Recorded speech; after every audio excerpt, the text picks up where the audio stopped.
I do think that we leave little undisturbed land available for nature to be nature. And it's hard in an economy when things need to have a value for us to put money into saving them. You know, those resources are there, and in some cases available for everyone's use or enjoyment. I think that those marinas, especially the ones that do not have fuel, or like in the green marina scenario, I think they are actually like viable habitat. They create structure. That's usually what's missing when we see these systems go in. Marinas have floating docks and pilings and all of this new surface area that gets colonized by organisms. And so in a way it does create a substantial amount of habitat in an area that might not have that kind of structure to begin with. When a marina is built or maybe refurbished, as it were, there's this colonization of all of those surfaces that I just mentioned, that small organisms, biofilms, algae, even crustaceans come in and colonize that area, and then that attracts other things like predatory fish. The structure is habitat and refugia for some species, so that may attract prey fish as well. And then because it's connected to the waterway, things like more characteristic fauna like turtles and manatee and those kind of animals come in and utilize that space as well. Even if you are the cleanest, greenest marina, I think every marina can continue to make efforts to help prevent any type of pollutants, whether it's trash entering, whether it's runoff, whether it's accident by boater, or if you have a fuel pump or you have a pump out system and accidents, reduce those accidents, whether that's breakage in lines by inspecting all of your pump out lines, by making sure if they're fueling to not allow the drips to go in. So there's definitely a lot of things that boaters and individuals that work at marinas can make an effort to stay more conscious about what they're doing and how they can lessen their impact. Certainly the point of the marina is a place where owners like myself can keep our boats. And so certainly the intent of it, primarily it's not designed per se as a artificial life habitat, if you will, for marine life. In our intercoastal waterways, the food web is a detrital food web, meaning it's either primary productivity is consumed in the form of algae, planktonic organisms, or literal detritus, dead organic matter. And most of the base of the food web is filter feeders that are collecting that material. So if we have algae in the marina, whether it's attached or free floating, it is the basis of the food web, so to speak. So I think it is critical. This area, because it's in a pretty healthy system, it's within the research reserve, it's got a lot of attention from science, it's got a lot of attention from educators, from agencies. We have that advantage that wildlife naturally finds this to be where they want to eat, procreate, play, find protection, come in as a nursery, go out, come back, have a pretty good abundance of food, which attracts wildlife, right? So we make sure that the boat is cleaned with marine grade biodegradable soaps to the point where we'll even offer that to a boater if they don't have it. We'll also ask boaters to take a look inside, make sure that their gray water also has products that aren't going to be damaging the water quality. And then the third factor is we also make sure that boaters are maintaining their bilge, making sure that there's no hydrocarbon collection being discharged out. That could be as simple as a transmission fluid, an oil, a diesel fluid, anything that would be in the engine components. People don't take oysters from marinas to eat, for consumption, but other organisms do. So we think about things like metals associated with ablative paints, anti-fouling compounds, etc., as being potentially magnified biologically in those populations. Although, because we're not consuming them, they rarely get tested for that. I think they perform an important role as part of that community, the structure they present on those surfaces and all the interstitial areas that provide habitat.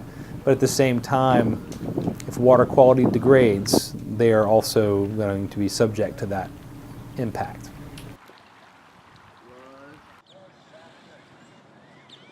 The docks that have been previously manufactured and used here, as many marinas have, the flotation material is styrofoam. And then consequently styrofoam, in the strong storm action, when they're breaking up docks, the waves are breaking up docks and the concrete of the dock is crashing in to the styrofoam, it erodes away and breaks off the styrofoam particles.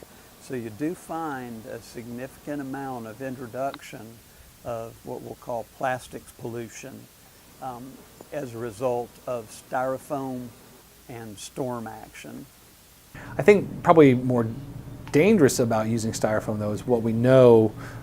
The chemical process of making it releases a lot of chemicals that are harmful to the atmosphere, and so that has one drawback to it.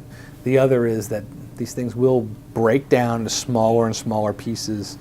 Mostly they float, but some of them at some point will be small enough to attract biofilms and actually sink. And so, like the microplastics, there's a good chance they're going to get into the environment in terms of having an effect on organisms. Organisms see it and they want to investigate, maybe take a bite. With styrofoam, though, of course, it's really easy to bite through and pieces come off, and so they may be ingesting those pieces.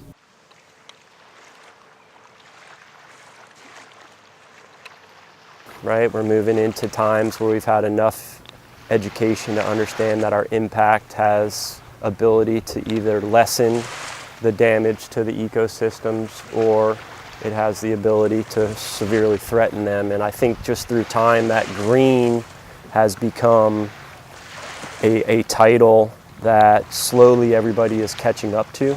Slowly but surely, I believe the customer is just going to demand that they enter a marina that has that green, clean mentality, because everybody wants to see a healthy life, right?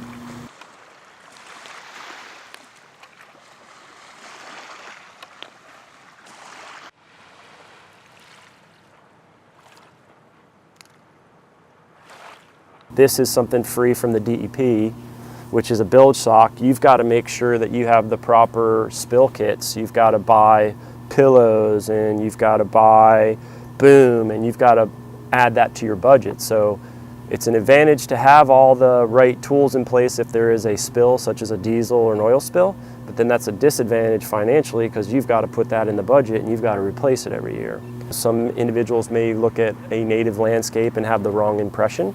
But as an advantage, it helps to filter the water before it runs off. It helps to provide habitat. They're not all green yet, but hopefully soon.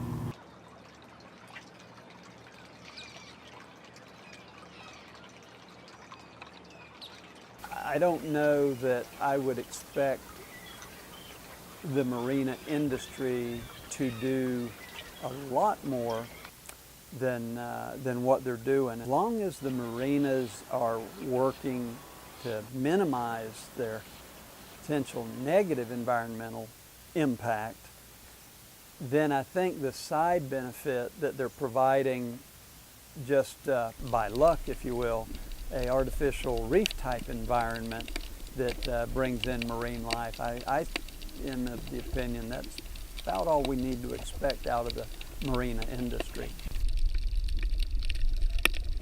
How do we all coexist to maintain balance so that we're not parasitic?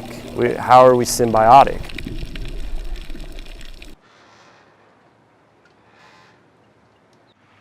Nature changes, we all have to just adapt, see what's going right, see what's going wrong, and try to look for the big picture.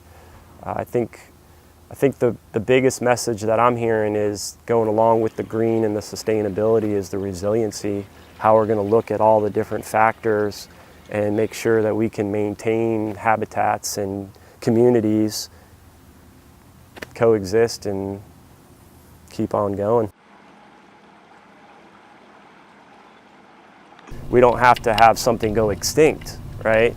So the best way to look at that is understand the ecology, provide the conservation, provide the education, create the sustainability, and then through that, if we look at the right factors, such as, okay, we might have sea level rise here. Do we need to increase the height of the pilings to ensure that the next big storm doesn't push all the boats off into a huge part of the conservation area? So it's really trying to use what we have as a pretty impressive species on Earth, and it comes down to making good decisions, having good leadership, and thinking about the big picture.